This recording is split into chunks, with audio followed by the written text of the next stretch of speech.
今天您来这里是为了做骨骼扫描，这项检查可以帮助我们了解您身体某部位的功能。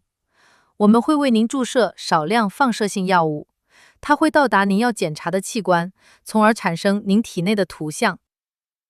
在候诊室等候几分钟后，医护人员会叫您，并带您前往放射性药物注射室。在那里，他们会询问您一些基本问题，以确保您的安全。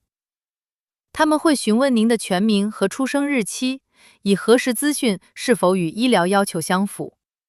他们也会询问您之前是否做过骨骼扫描，以检查是否有过敏反应。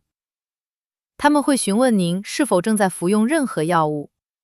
如果您是育龄女性，他们会询问您是否有可能怀孕。他们也会询问您是否正在哺乳，因为检查后您需要停止哺乳几个小时。问完所有这些问题后，您需要签署知情同意书。本文件包含您在检查前需要了解的所有资讯。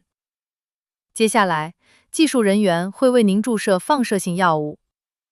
根据检查项目的不同，您可能需要等待几分钟或几小时才能进行影像检查。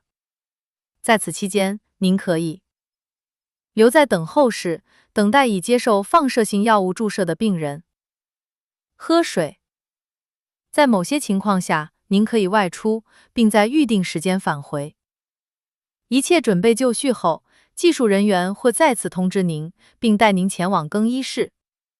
他们会为您提供一件舒适的检查服。如果您的衣物可能会影响影像检查，您需要将其脱掉。他们还会要求您移除检查区域的任何金属物品，例如耳环、项链、连结或拉链。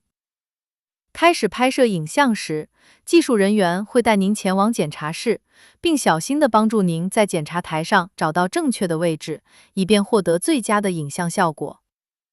保持静止不动非常重要。检查开始时，技术人员会在控制室观察您。